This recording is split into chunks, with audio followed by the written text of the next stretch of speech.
I was fully aware that I actually could reverse this diagnosis. I had talked to a few people who had, I had read books about it, and my functional nutritionist, Margaret, was the one who told me, no, that's what they say, but you can reverse this. How you doing? I'm doing great. Thank you for having me today.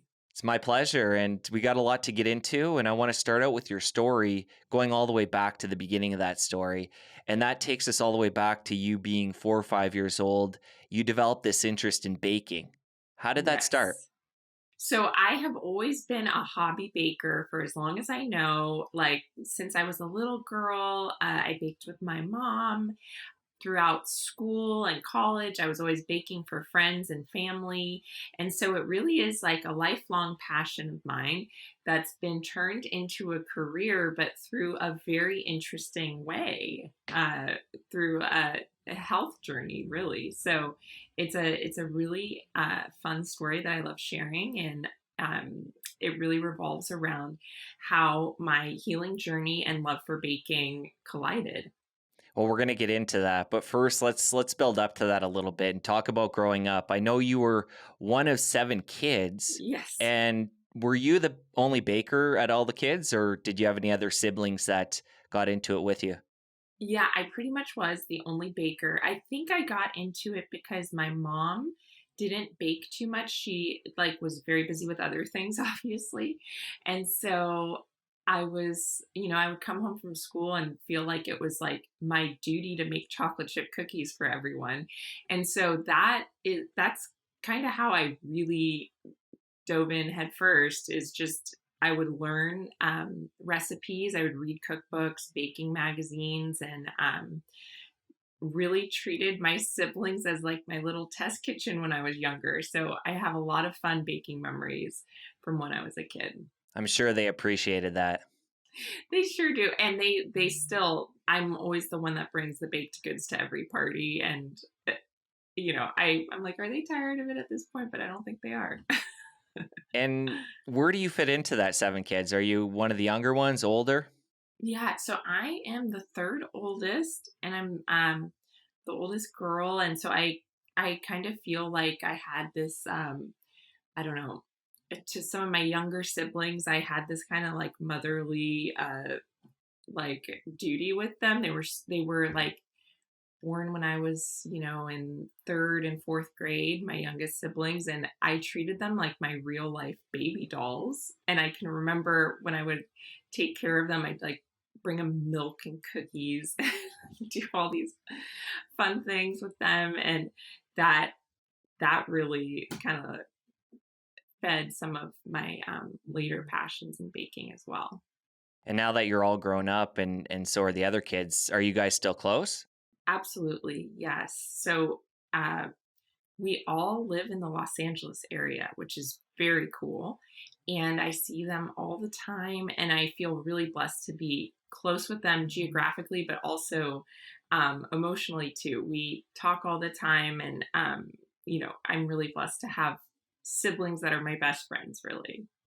And their spouses now. Everyone's pretty much married at this point. So, One big happy family. I love it. exactly. And Laurel, growing up as a kid, how was your health? So, I was relatively healthy as a kid. I do remember having uh, some antibiotic treatments as a younger kid, and then especially when I got into college. That's when I remember for the first time noticing fatigue and also digestive issues. And I really feel that that was when it all started. I remember coming back from a trip, and I was traveling uh, during I was traveling during spring break in college and coming back, and literally I had a like 2 to 3 weeks of extreme stomach pain, and I was like, maybe it's because I ate something. I'm not quite sure, but I realized that it was because when I was traveling, I was eating certain foods every single day, and those were foods I didn't normally eat. And I noticed that there were certain foods that I just couldn't digest like a normal person. And so I kind of started just removing those foods from my diet because I just felt terrible after. And so that's when I noticed digestive issues. And it makes sense now looking back because about 4 years later is when I was diagnosed with my autoimmune condition that I feel probably originated in my gut. I'm not exactly sure, but it definitely could have. And, when I started to address my autoimmune issues, I definitely started with gut healing. And once I was feeling better in that department, I started feeling better elsewhere. So I really do feel like that's kind of like the first symptom I noticed that was also addressed first and led to feeling better afterwards. Okay, so to make sure I have the story right, you get back from spring break, your energy's dipping, and Yes, you notice that there's some certain foods that when you remove them, you start to feel a little bit better at that time. right. And what were those foods at that time? So it was anything starchy, really. Rice, potatoes, oats. Like I just was noticing I couldn't I know this sounds weird, but things that were white, like starchy, pasta, things like that, I just did not sit well with me. And naturally, like I felt like I digested things like vegetables so much better. Um, I remember feeling like if I had bread or pasta, like it's just gonna sit in my belly. That's literally how I felt. And it's really interesting that flash forward, I don't know, about 5 years later, when I was seeing a functional medical doctor, the first thing she told me to remove were grains. And these, you know, those were things that I naturally didn't feel good eating. And so I knew that they were culprits, but I hadn't completely removed them from my diet.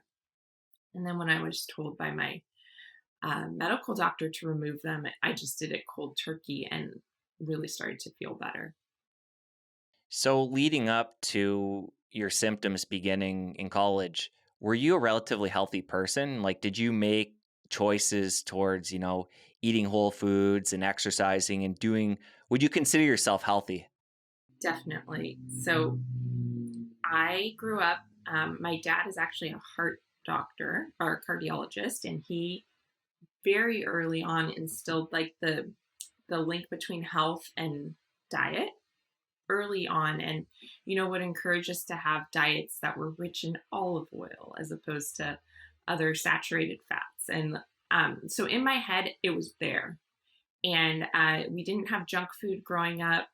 And in college, I was that person. If we were at a restaurant, I'm ordering salad. I'm not going to get something deep fried, right? I was on the right track, but I would say I was about 80% there. And so um, I also had like fitness was a really important part of my life. I played sports in college. And then when I was in graduate school, I became a Pilates instructor also. And I really felt very in tune with my body. I could feel when things were off. And um, one of the reasons really that I noticed I was starting to go downhill health wise was I started to lose my energy to work out. And so that was one of the things that was taken away from me early on. And I remember feeling, like there's definitely something wrong with me here that I need to address. And so I would definitely consider myself healthy even before going full on grain free, refined sugar free, dairy free, and changing my lifestyle. But I just needed to make, 20% more change.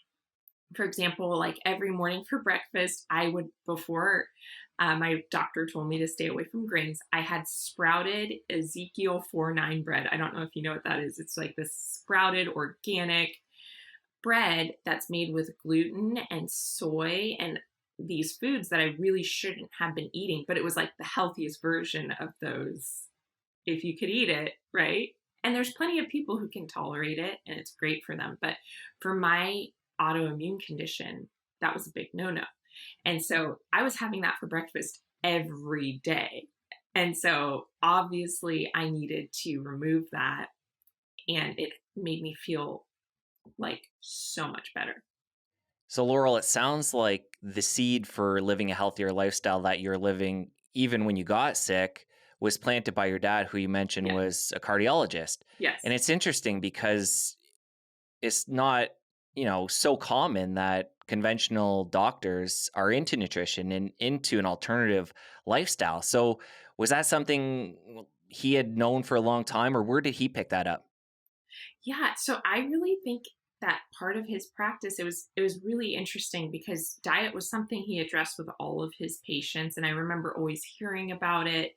And I think my mom was really into it too. We never had like Cheetos in our house. You know what I mean? It was like one of those things where like I would go to friends' houses and have something like a hot pocket and be like, "What is this? This is so good."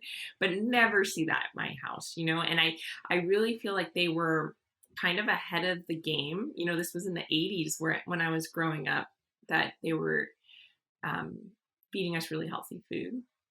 And I feel like they were kind of ahead of the game there. And um I know that, my dad, for example, has seen a big difference in patients when they change their diet, especially for heart issues. So that was something that I would always hear about, and I had it through osmosis. And I remember my dad asking me to bake things, but with alternative ingredients at a very young age. Like he'd literally ask me, like, "Hey, when you make this next time, can you try using olive oil instead of, vegetable oil or whatever?" And I'd be like, "Sure, I'm sure it'll taste a little different, but let's try it." But I remember always noticing like it really didn't taste that much different when you subbed another ingredient. And it's just really funny that flash forward to see Sweet Laurel and our beginning in 2015, it was all alternative ingredients, and the end result is like this delicious product where you can't necessarily taste that we're using alternative ingredients. And so that was definitely a seed planted early on. That's interesting. And I just want to make sure we put together your story in full here. You talked about energy dipping again, coming back from spring break. What were some of the other symptoms you're having at that time? And what did you do initially to seek treatment? So it was a slow build. So in college, I started to feel the energy decrease and the digestive issues. And I kind of continued to live my life. I actually didn't know I had an autoimmune disease until a few years later when I was at a routine OB appointment, and my OB pointed out that I had a goiter. I had no idea I had a goiter, and he was like, "We're just going to run some tests and check your thyroid." And so that was when I discovered that I have Hashimoto's disease and that I needed to take Synthroid for my thyroid levels to even out. And at that point, I was, I want to say I was around 26, and I was so shocked that I had a chronic illness. And I was even more shocked that I was being told I would have to take medication for the rest of my life. And I remember asking, "Are you sure I'm going to have to take this my whole life?" "Yes. Everyone with autoimmune conditions takes this. It's normal. You're going to take this your whole life." And that didn't sit well with me. But I went down that path. And so I started taking Synthroid.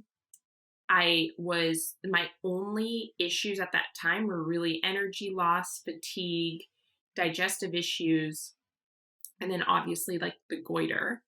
And then, so I'm taking those synthetic hormones for about 2 years. And that's when I started to really see a huge change where whereas I was functioning at about 60% before, I literally was at like 15%. I could not even like go on a hike. I was so fatigued. So the energy loss was frightening. I had to stop working out, like I mentioned earlier. I had to quit my job teaching school. I was a school teacher at the time. And I also noticed that I stopped cycling, which was really scary because I was so young. And I was starting to feel symptoms of osteopenia, which, it's like precursor to osteoporosis. I had really, I had bone pain.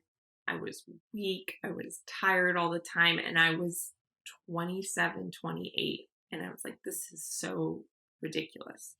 And so I took a year off to heal. My dad told me, you can't put your health off another year. It's just going to get worse. Um, my husband was on board to like really support me and help me heal through this. So I stopped working for a year and started to work with a functional medical doctor who she was, in my opinion, the best of both worlds because she was medically trained, but also functionally trained.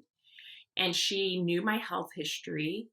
And she took one look at me and literally said, "You have Hashimoto's disease. You must take all grains out. Gluten, you can't ever touch again. Remove dairy, soy. These things are inflammatory for your condition right now." And so, cold turkey, I took those things out of my diet. And she said, if you go 100% paleo for a year, I promise you, you will see a difference. And at this point, I was willing to try anything. So overnight, I went 100% paleo and changed my diet. Like I said, I was having that sprouted wheat toast every morning for breakfast. So that obviously stopped. I replaced that with this gut healing smoothie that she had me start. And then, I started really making all my own food. And that is really where Sweet Laurel starts to come into play, because this was 2014 and you could not go to the grocery store and find anything grain free that was like, a cracker or bread or, a baked good of any sort. So those were the things that supplementary, to what you eat, right? I was eating mainly vegetables and protein, but you want, a tortilla every now and then or crackers. And so those were things that I started making. And they were, of course, grain free. And that's really kind of the foundation of when my experimentation started with Sweet Laurel and all the baked goods that we serve. Got it. So when you're told about the paleo diet and you make that switch overnight, at that point, had you dipped your toe into paleo before, or were you aware of that diet, or was it totally new to you? Yeah. So my brother and my sister-in-law actually, for performance reasons, went paleo like randomly, like 3 months before I did. And so I was aware of how they were eating and the lifestyle change. I saw it with my own eyes. I even like made them a cake when they had, I think, an anniversary or a birthday. And I remember making it paleo. And that was really where I got immersed. And I remember I started to read Mark's Daily Apple, which like his blog was one of the original paleo ones, I feel like. And he had all these great tips and tricks for how to do it. And so that I was aware of what it was. I had obviously never experienced what it was like to make a huge lifestyle change like that, but it really wasn't that difficult for me. For whatever reason, I feel like I had the support I needed, and I'm a total nerd, so I was reading a ton and learning, and it really is simple when you strip it down to what it is. It's not as complicated as one might think. And what was the biggest change for you when you made that dietary switch? Because the paleo diet, depending on how you do it, can be, more meat heavy, or um, there's obviously it can be a big transition for people going from a standard type diet. I know you were already tuned into the health world and eating better than most, but what was the biggest change for you when you made that switch? So for me, it was baked goods. I missed baked goods from the beginning. I was that person that had huge bins of, it was organic, unbleached flour, but still it was in my kitchen at all times in a 5-gallon container. So I was like into bulk baking before, but I would do it for friends and family strictly. And so this was like, I tell people baking is my love language. It always has been. If you come to my house, if I go to your house, I'm always bringing baked goods with me. It's been like that since I was like, I want to say in high school. And so to not be able to do that, or to not be able to taste and enjoy it if I'm making it, I was like, this is nonsense. I'm not going to just like make these cakes and cookies for people that I can't touch with a 10-foot pole because I've cut out grains and refined sugar. So that was the biggest thing I missed. And that was when the experimentation started. Like literally, I was about 2 weeks into this lifestyle change and making brownies, cookies, and cakes. And I'm not even kidding. And so, and I was enjoying them too. I really savored these things that, I really believe that baked goods are like celebratory, and they were part of my life in a big way. I mentioned I have a huge family, so there's a birthday party like every 2 weeks, making cakes and cookies for things like that and for friends and family. And so that's really where it started. And it's, it's the experimentation, it did not take long for me to get on the grain-free baking bandwagon, if you will. So some of those earliest days when you're transitioning and experimenting with this new way of eating, how are things turning out? Is there any like are things turning out pretty well because you know this world and you know how to sub things in and out, or were there some pretty epic fails in the early days? Definitely epic fails. I remember trying to figure out what sweetener I wanted to use. And so I read up on all the options, right? There's honey, there's maple syrup, there's coconut sugar, there's agave nectar. And I remember making cookies with agave nectar and literally having a headache for like a full on day afterwards. And I was like, oh man, I don't think I can use this. And, then I found out, it's a highly processed sweetener compared to the other options I had.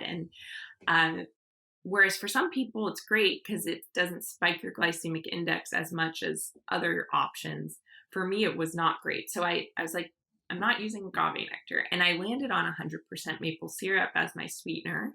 And then, similarly with the flour, I chose like almond flour and the other ingredients. And I'm a very, I don't know, the best way to describe it is like I like to keep things simple. And so when I was baking, I was like, I'm not going to use the myriad of 10 flours that I could use for grain free baking. I'm going to land on one and like try to make like a plug and chug equation for a lot of these things. So I figured out like a basic ratio and recipe for the dries compared to the wet ingredients. And like I said, I landed on a flour and an oil and a sweetener that I really liked.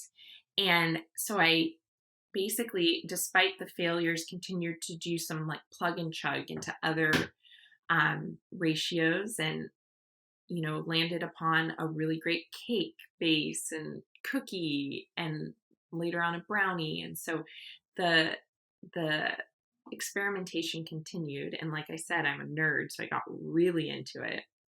And my husband like fully endorsed it. We both have always been into like bulk production and baking, so we would just make all this stuff and then give it away, and it was fun for us.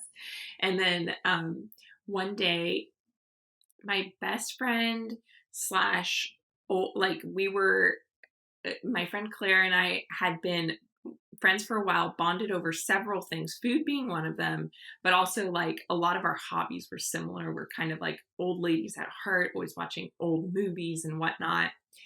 And her and I were really close, and she had a housewarming party, and I brought her a chocolate caramel cake that I had made. And I was like, by the way, this is paleo. And she was like, no, there's no way this is paleo. It's so good. And she was like, there's no way, you're kidding me, what are the ingredients? And I told her, it's almond flour, pink salt, coconut oil. I sweetened it with 100% maple syrup. And she was like, Laurel, this is basically a salad. It's so delicious but so healthy, like we have to do something with this. And she was the one that inspired me to take it a step further. And she came on board as, creative director, brand visionary. And we launched Sweet Laurel like within a couple months. And she knew, because she was so fully embedded in food, that there was a hole in the marketplace for this. There were paleo options popping up, but the aesthetic was not what we were going for. We wanted to keep it beautiful and feminine and appeal to many different people, and not be like that diet cake type thing. We wanted to be a beautiful feel good, healthy option that didn't alienate anyone, but people gravitated towards because it was inclusive. And so Sweet Laurel from the beginning has been on a mission to provide these delicious treats that are grain free, refined sugar free, and dairy free, but you can't necessarily taste the difference. And even if you're not celiac or not gluten free, you can enjoy Sweet Laurel. And that's been our mission from day one. And that's kind of how it all started. Coming back to the story of bringing that cake to Claire's housewarming, how many months of experimenting had taken place before you got to that recipe and brought that cake to her? Honestly, it was probably like 1 or 2 months, not very long. Like I said, I missed baked goods from the beginning and I was making stuff for fun all the time. And I want to say we launched our website within 4 months of that occurrence, like of me bringing that cake to her. So we had the wheels turning for a while and then we just went into full on launch mode. So I want to say it was within 4 to 6 months. And this is during the year that you're supposed to be slowing down. Yeah. That was the funny part. Did not have a year off, but I had a good couple months where it was awesome. And then I started to feel better. So I was able to actually do things. I was not at 100% yet. There was a couple things I was still dealing with, but I was feeling better. And it was awesome because what I was doing was so fully embedded in what was helping me feel better. It was literally, how I was eating myself, and learning about the stuff through the experimentation I did with baking really helped me learn so much about food and how powerful it is and how the ingredients were literally giving me life, and it was a really awesome experience because I, I, I'm one of those people that really believes that you learn by doing. And I had that opportunity. And I don't know how else I would have learned all this stuff if I wasn't experimenting and trying to come up with all these different recipes. I learned so much about food doing that. So we talked about the big dietary switch when your healing journey really began. What other changes took place at that time? Did you change the way you were going about exercising or supplementing? Did the functional medicine doctor have any other recommendations that you followed? Yes. So we started with gut healing. She had me on a gut healing protocol. So I fully not only removed inflammatory foods, but we also supplemented with um, various things that help rebuild the gut walls. I had a lot of damage from taking antibiotics and things like that, and I ended up doing a gut healing smoothie every day that helped with that. But then I also re-inoculated myself with tons of good bacteria, taking probiotics, eating fermented foods, just changing my approach to what I was eating, really. And then we started to address the hormonal issues once my gut was doing better. So that took a while to get, my gut back online. But then we went into addressing the hormonal issues, and I tried a couple different things. Wasn't feeling great in that department. I still was suffering from what's called secondary amenorrhea, which is when you don't have a cycle. And uh, I had seen a couple different specialists about it, and a lot of people were trying to give me bioidentical hormones, and just wasn't working for me. My body did not want to accept them. And so I eventually started working with this woman named Margaret Floyd, who is incredible. I've sent so many people her way to work with her, and her approach to autoimmune and hormonal issues was different than anything I had ever done before. And she relied heavily on the supplements, but we started doing supplements that were specific for the reproduction and reproductive system. And then also she uncovered the fact that I had a condition called MTHFR, which is a genetic mutation that can really affect fertility. And so we started addressing that. And she had me take a ton of folate, because when you have MTHFR, you can't absorb folic acid, and that's an essential nutrient. And she was like, I know you're not cycling, but if you do get pregnant, you need this in your system. So she had me taking tons of it. And then in 2016, um, one day I came home from working in our commercial kitchen and I was so tired. I literally like came home, laid on my bed and could not move. And my husband came home and he was like, "What is wrong with you?" Because I usually have a ton of energy. Um, he's like, "There's something wrong with you." And turns out I had no energy because I was like 8 weeks pregnant, and which is a miracle. I hadn't cycled or anything, but I during that time when I was doing that protocol with Margaret, I got pregnant and I was able to have a successful pregnancy. Nico was born in 2017 and he's now 4 years old.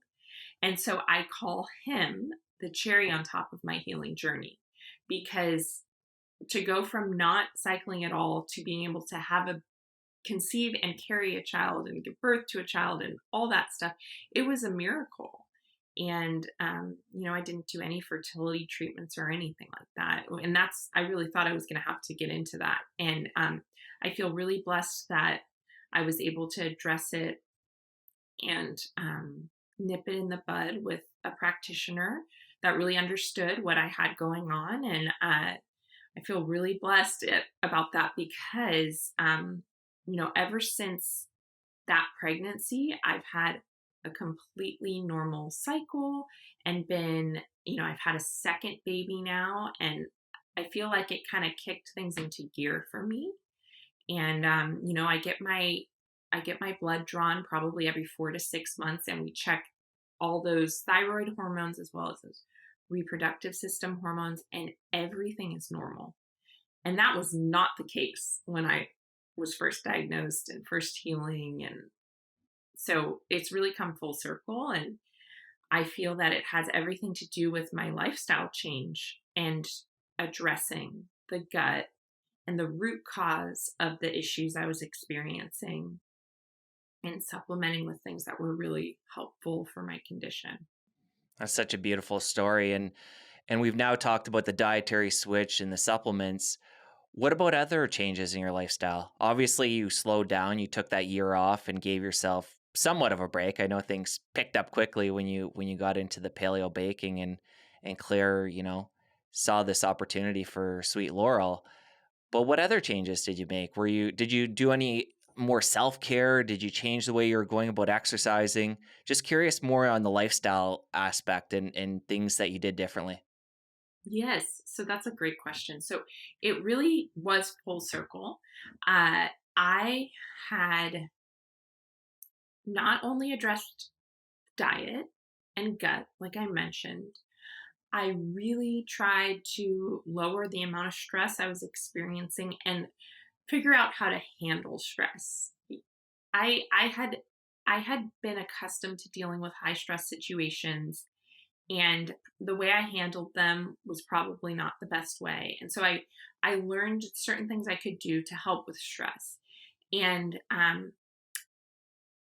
one of the things that I really loved doing for as long as I could remember was, running and working out. And that was something I had to cut out. And so I had to replace it with something because I literally didn't have the energy to go on runs and work out. Like I couldn't do a workout class if I tried. I was that weak and tired in these early days of my healing. So what I what I started to do was I would try to walk at least once a day to help just get the body moving, the blood flowing, the lymph moving.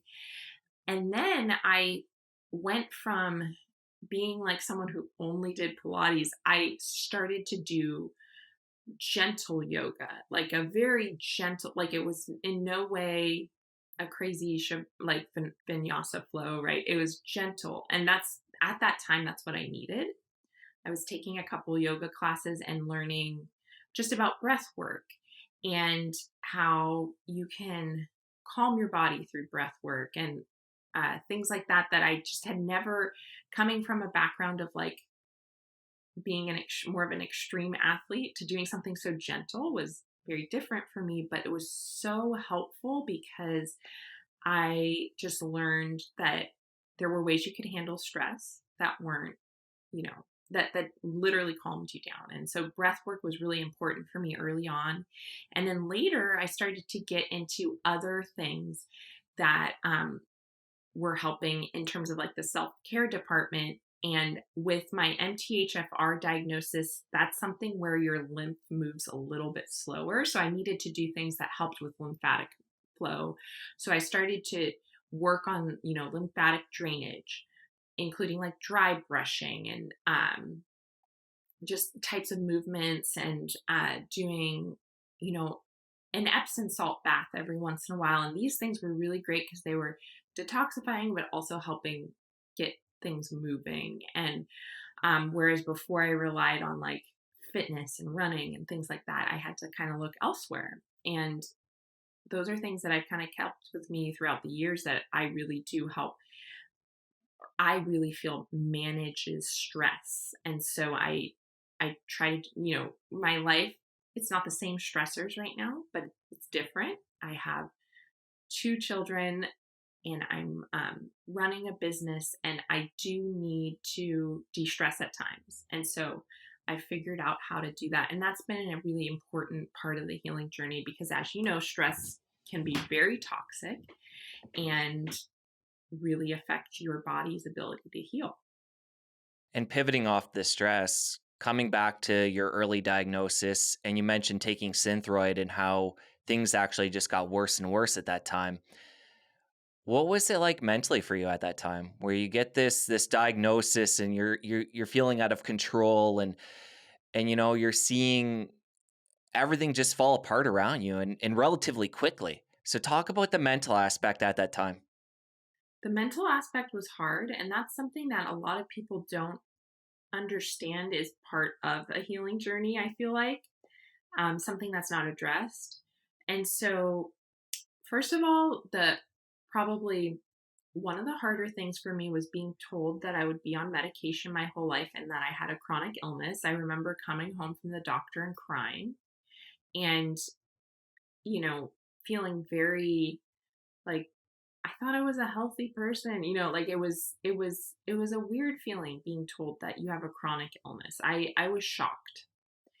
And then furthermore, the side effects of it were probably the most mentally challenging. I would say I had the hardest time with the secondary amenorrhea, which was not, when I was not cycling, because I just felt like I was like not, my hormones were so low that there were just, there's a lot of things you go through when your hormones are low like that that people don't talk about and don't understand. And that mentally was the hardest thing for me because I was in my 20s. I shouldn't have been feeling like that. I basically was experiencing like like uh post menopause in a way, but I was in my 20s and it was a really mentally hard thing to go through. And I didn't really talk to too many people about it. But after the fact, when I realized what my body went through and it made so much mental sense how I was feeling when I realized what was going on internally, and that was something that coming out of it, I obviously feel so much better now, but I have a huge heart for people that are going through it because we've created this community at Sweet Laurel where a good percentage of our following on social media are people struggling with similar things that I have gone through. And they will reach out and chat and ask questions. And my heart really breaks for them. But I do really feel like I went through this for a reason and that I can provide help. And, pre COVID, we were having workshops and classes in person where these people would come together and feel supported. And it was a really beautiful thing. And, right now we're doing things virtually, but still trying to foster that community sense at Sweet Laurel and make sure that those people feel like they can celebrate with Sweet Laurel recipes, but also feel like they can come together and be part of a community of people that have gone through something similar. And, that's not all of our customers and followers, but it's a percentage and they're there. And I like to really make sure that we value them and provide tools for success for people going through things like that. That's incredible. And again, coming back to the early diagnosis going on Synthroid, were you given any other advice at that time when you were first diagnosed, or was it just take Synthroid and again, you're going to be taking this for life and you're going to be fine? So my doctor still doesn't believe me when I tell him that, well, actually, let me take it back a little bit. I was told that I needed to take Synthroid and that there wasn't really anything I could do to reverse this diagnosis. That's what I was told. And so at first I believed it. But then when I started to address these gut issues, change my diet, and see what was actually happening with my body, I was in full I was fully aware that I actually could reverse this diagnosis. I had talked to a few people who had, I had read books about it, and my functional nutritionist, Margaret, was the one who told me, no, that's what they say, but you can reverse this. And I truly feel you can do this with the correct support. And so the diet change was huge. The supplement support, but also the gut healing, I think was the thing that really did it. But it's funny how when I see my endocrinologist, I go once a year just because I want to check everything, make sure everything's okay. He is in awe that I'm not taking Synthroid. I switched to Armour thyroid probably halfway through my time taking medication. So he's in shock that I'm not taking any hormones and that he won't really say that it was my diet change or lifestyle change. But he knows I went from like 0 to 100 here, right? And I now have two beautiful children. And so it's really awesome that I can, maybe be part of the movement that creates change here. But, from the beginning, I was told, I needed to take those hormones my whole life and there was nothing I could do. But clearly that's not the case. Well, the crazy thing is, if you just take Synthroid or just take the drug, you might feel a little bit better because, yeah, you're getting more thyroid hormone and your body can function maybe a bit better, but you're not addressing what caused the problem or what's causing the problem underneath everything. So you're going to be continually, if you're living that same lifestyle, you're going to continue to cause that autoimmune attack on your own body and continue to destroy in your case, your thyroid. So it's like you're ignoring the problem and just putting a band-aid on it, which is just so terrible. So against band-aid fixes, that's like one of my things. And I'm glad that you see that. And also it's, there's that root cause that needs to be addressed. And if you don't, and if you kind of go down that path of just taking the hormones, it can become a vicious cycle. But there are people who feel great on those hormones. And I feel like there are people who they're doing fine. And perhaps for them, that's what they should do. And I truly feel like everyone needs to make choices for themselves. There's not a blanket, do this, do that. But for my condition, the Band-Aid fix did not work. And it was affecting other parts of my life, energy, the ability to have children, my digestive health, everything, right? And I wasn't ready. I did not want to live that way my whole life. And so I decided to do something about it. But there are people who feel great on the hormones and it doesn't affect them that way. So everyone has a different story. And that's one thing I always like to make clear is like what works for me might not work for you. You really have to do what works for you and work with a practitioner who understands you and your background and align on goals.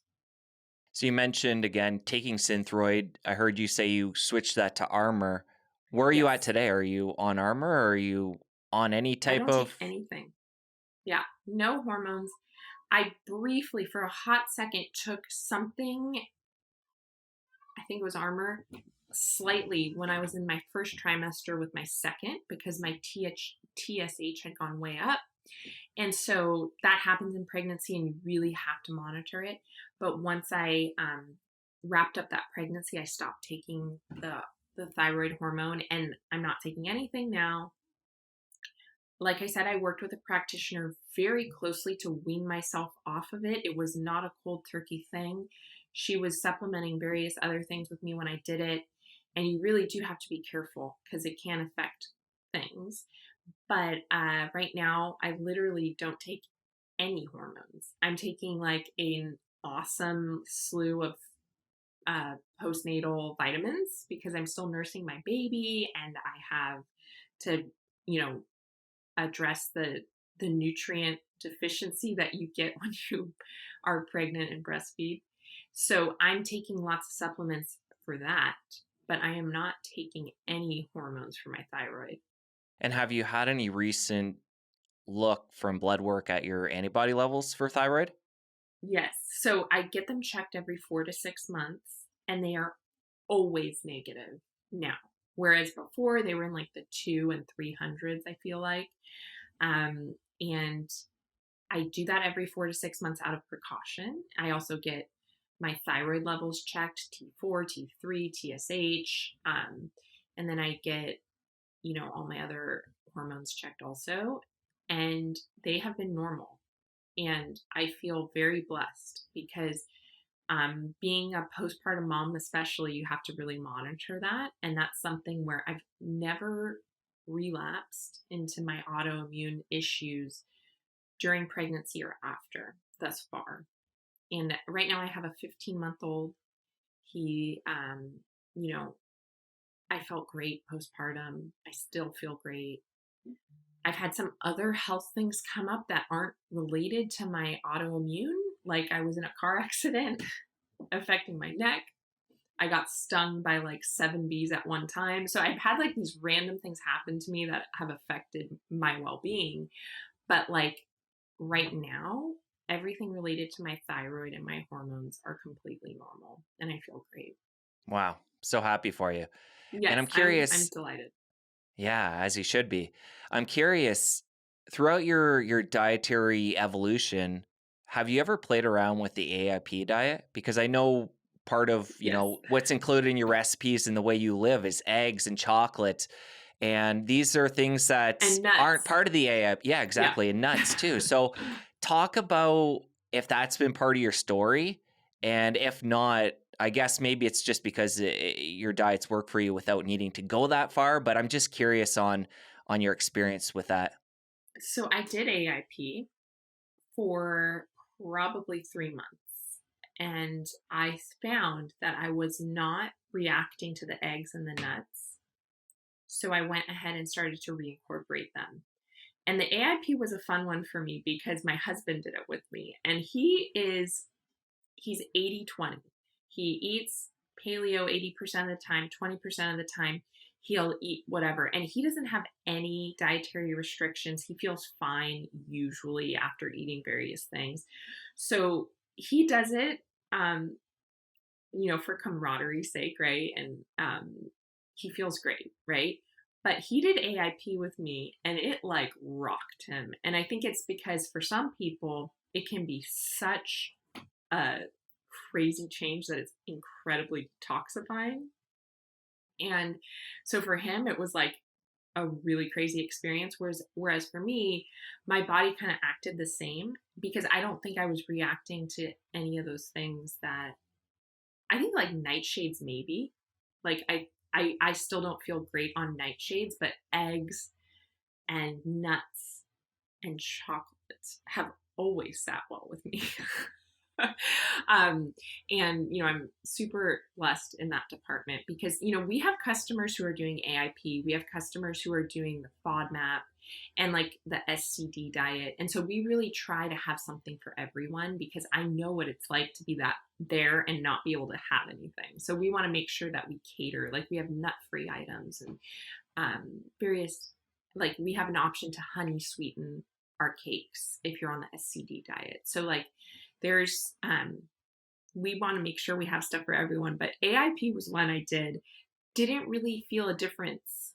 But I remember for my husband, it like rocked him because it was so night and day. It's a big change if you go from kind of being able to eat anything to not being able to eat anything. Well, I mean, you can eat stuff, but it's restrictive. Yeah. My wife, I'm really attached to your story because my wife actually has Hashimoto's too, Oh and wow. she's done the AIP diet on and Okay. off a couple of times, and like your husband, I've jumped in and experienced Yeah. it as well, Yeah. being alongside her. So very Yeah. restrictive, Well, but sorry, go I ahead. hope she feels better. Yeah, I no, hope she feels she's better, doing and I great wish her now. happy healing. Yeah, no, she's doing great now, and she's had her own journey to get there, and That's great. yeah. So you mentioned your husband there. I want to talk more about him and his involvement along the journey, and including where he's at today, if he has any involvement in your day to day business. You mentioned in the early days when you were experimenting, I think you mentioned he was kind of alongside you in the kitchen. Hmm. Has he gotten his hands dirty, doing a lot of baking alongside you So, throughout the years, or talk about how yeah. his interest in that? So he is like my number one helper, number one fan, right? And he's so sweet.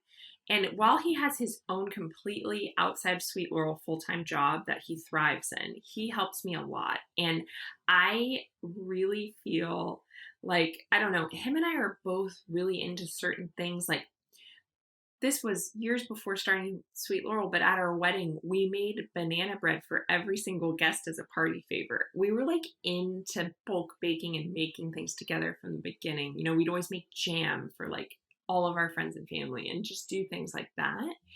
And I think for him, his background is engineering. And like, for whatever reason, he is so good at following a recipe. I think because like it's kind of like a control manual for him.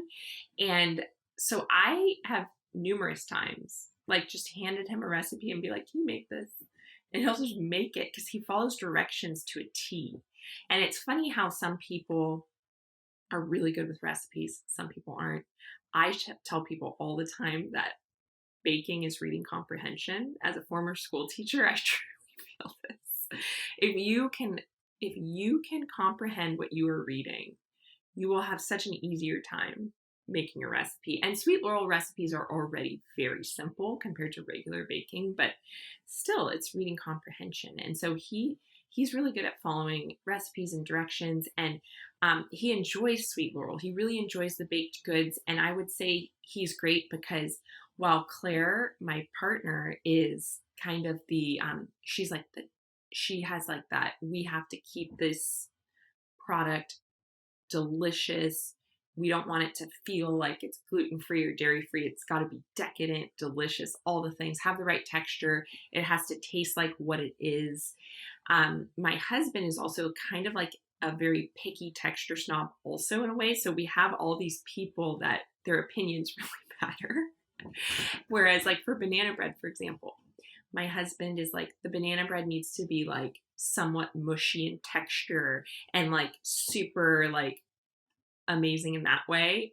And our banana bread at Sweet Laurel is that, some people like a breadier texture in their banana bread, but we've kind of brought recipes forward that our tasting team, which is literally Claire, her husband, and my husband, we all need to approve and be like, this is good to bring out to our community. And so he's involved in that way. He also helps with a lot of our technical things because he's really good at that stuff. And when we were building out our cake shop retail store, he was very involved in the engineer and design side.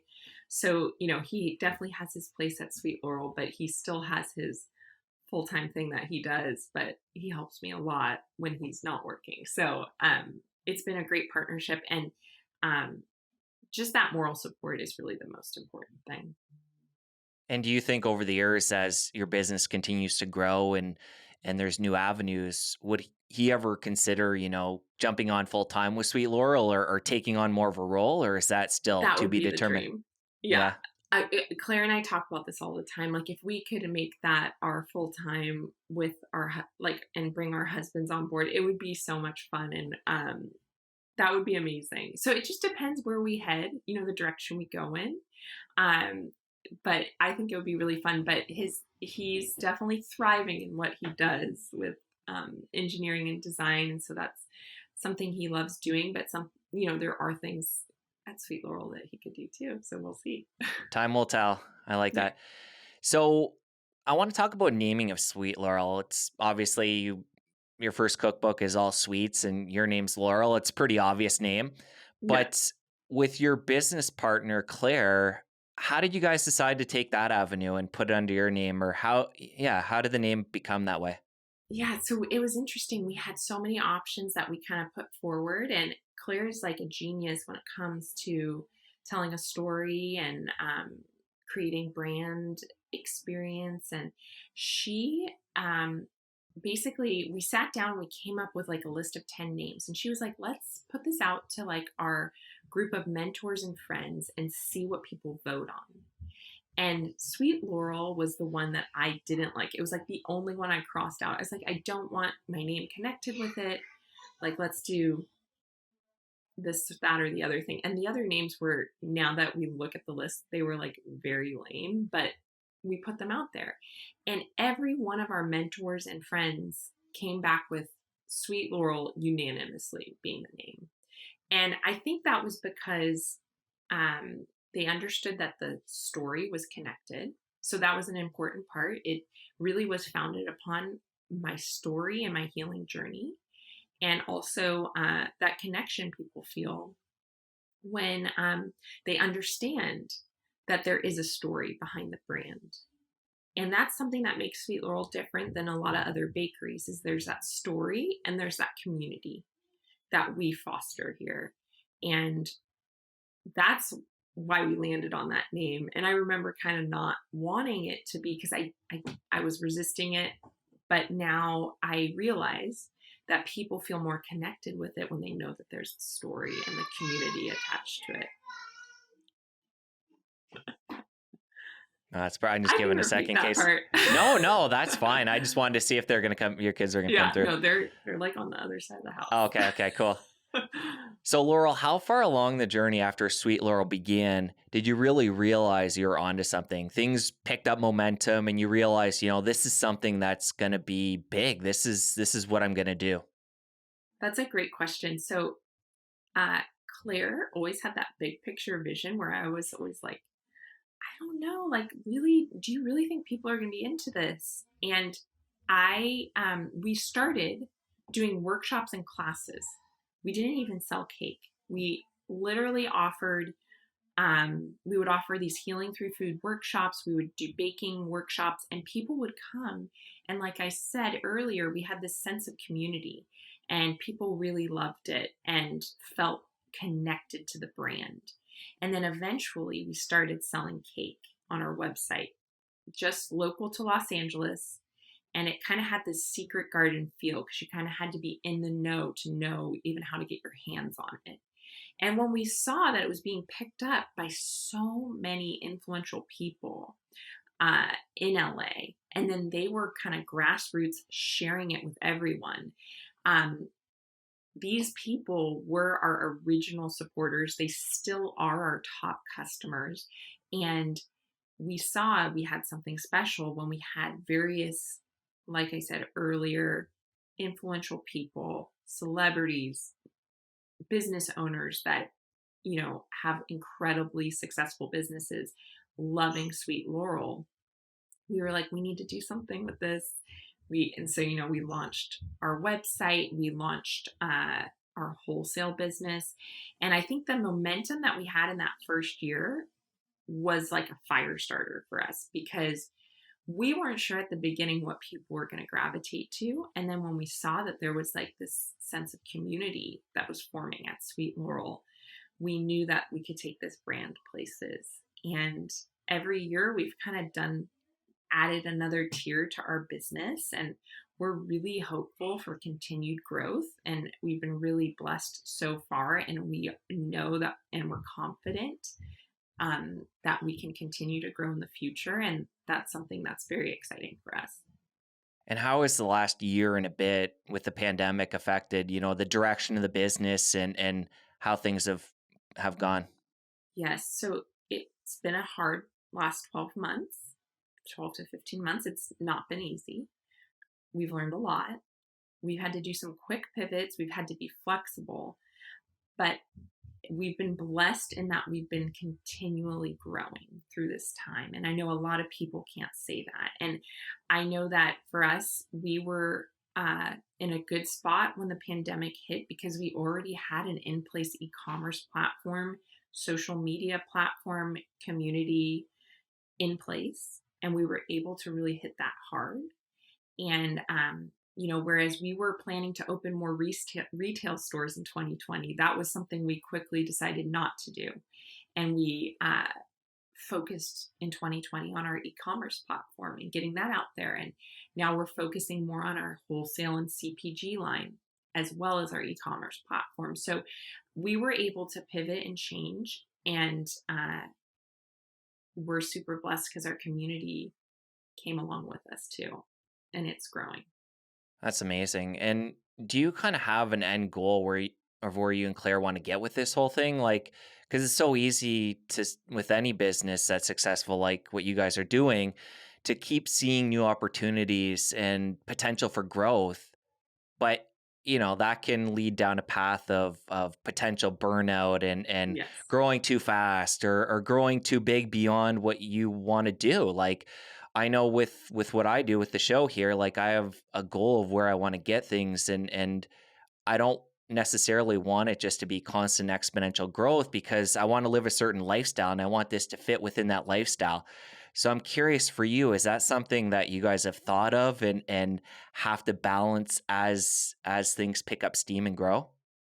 So for us, like we've really seen how it is a, full on commitment. Like I've been 100% all in committed for years now, since year one of Sweet Laurel. And we know that that's something that's going to continue. But I I want Sweet Laurel to be accessible and available to throughout the United States. I really feel like we need to spread this outside of, our Southern California region. And we do that through our shipping. Our online business is the largest part of our business, shipping cakes nationally, but I want to be in like every grocery store. I want to be accessible and I want to create change that way in the food that people are eating and enjoying. And so once that happens, I truly feel like I will be a super happy camper. I know Claire is in agreement with me, and the direction we go from there, we'll see. But we just want people to be able to have access to it, and we want it to be available so that people see these alternatives that we have, and they can become part of our community, which is more than just a bakery, as I've said earlier. And that's something that we're hopeful to continue to do. How far along the Sweet Laurel journey was it when you became a mom? So it was 2 years in. So we began in 2015, and I had Nico in 2017. So it was a huge deal because when I had Nico, we hired our first employee because I needed to, not be baking in the kitchen 24/7 like I was before. And so it was like a great part of our growth story because we had to like kind of push new limits and start to bring on team members. And Claire is a mom too, I think, right? Exactly. Yes. So, how has the dynamic changed? You guys were friends before the business, and now you're Mhm. business partners, and this has gone on for a number of years, and again, successful. And I'm just curious how that's impacted the friendship over the years and where you guys are at today. That's a great question. So it's definitely different because every time we see each other, it's usually very much so business, business, business. And we have to be careful to like carve out space for our friendship too. Like we're obviously great friends still, but there's times where we hang out and we're like, let's not talk about Sweet Laurel for 1 hour. And see how far that gets us, 10 minutes in. But we definitely need to be intentional if, to still uh, create space for our friendship. But so much of what we do is centered around the business. So it's definitely different. but it's different, but it's still awesome because it's like a different type of friendship.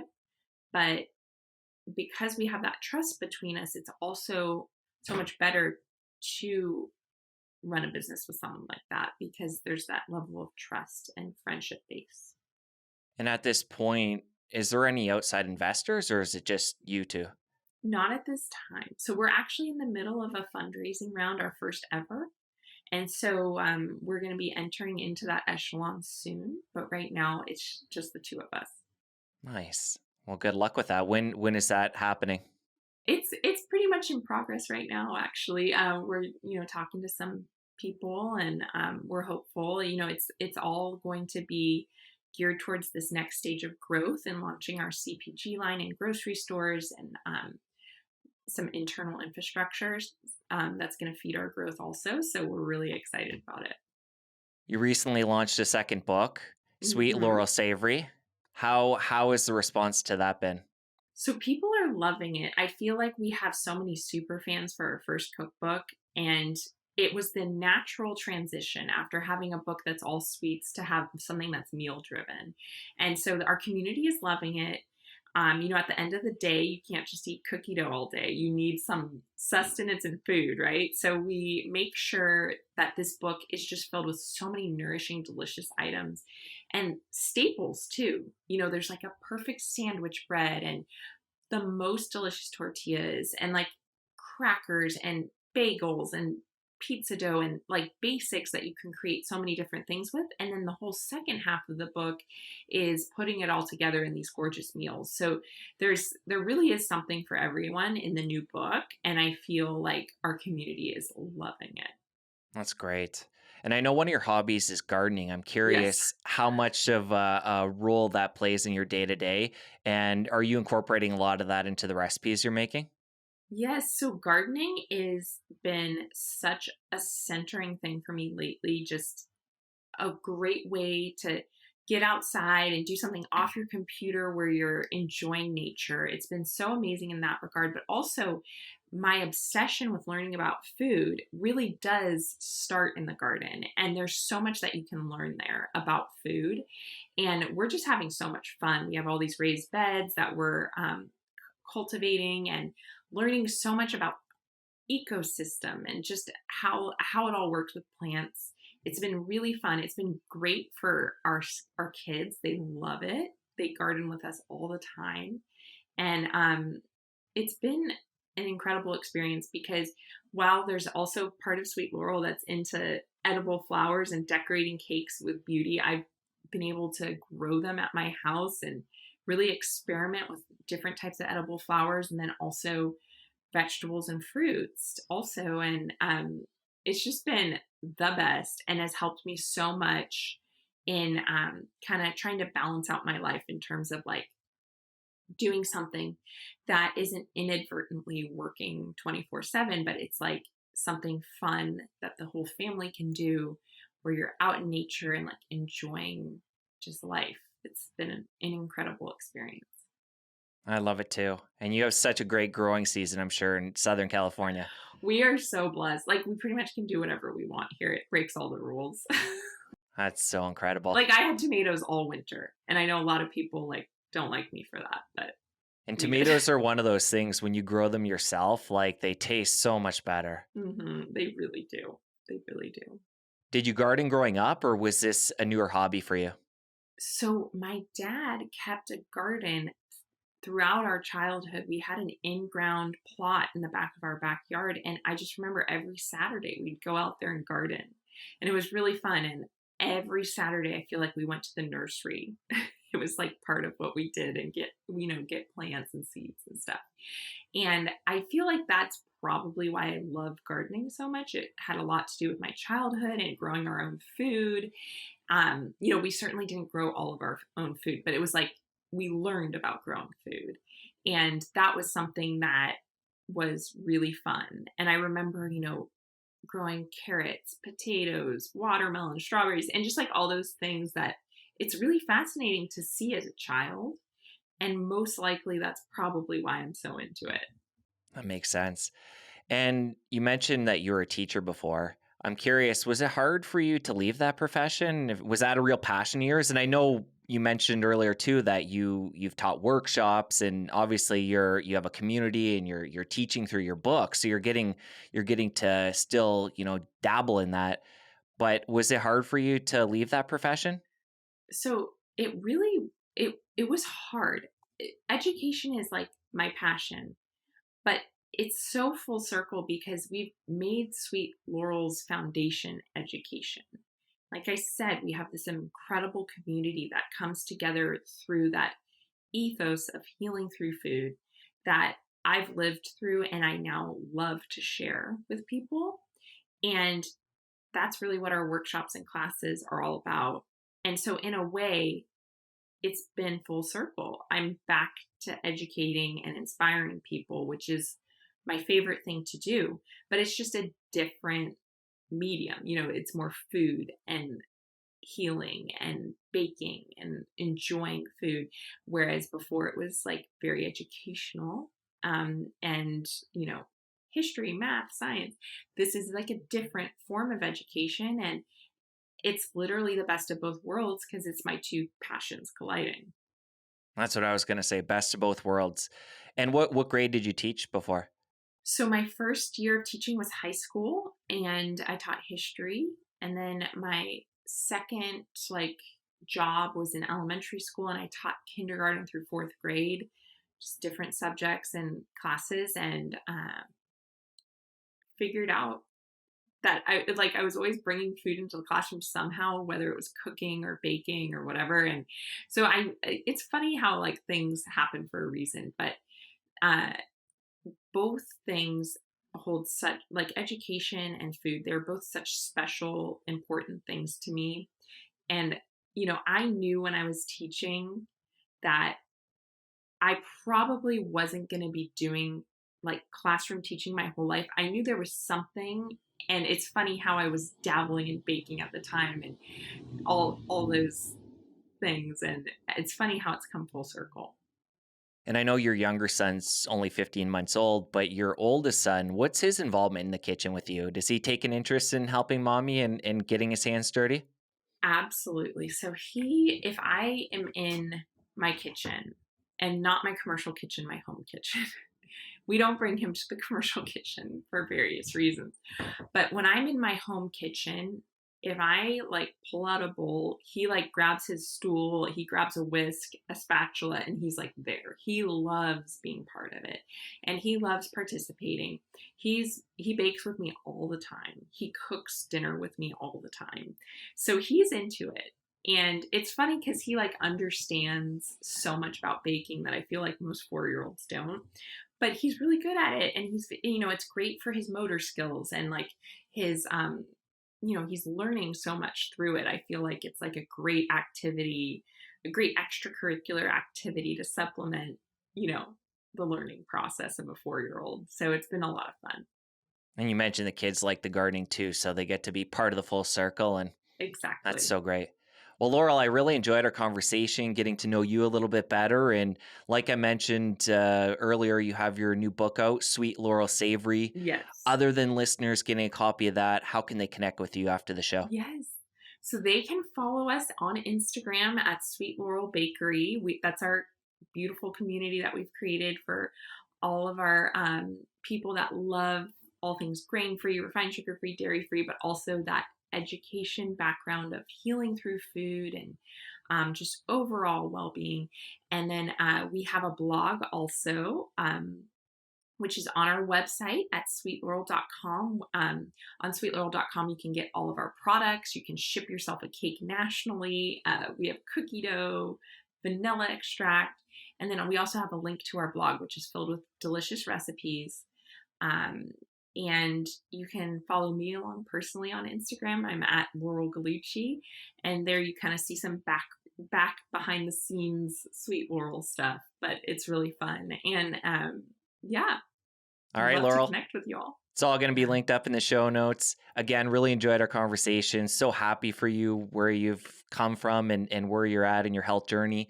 And just wishing you all the best. Thank you so much for your time today. It was lovely chatting with you. Thank you, Laurel.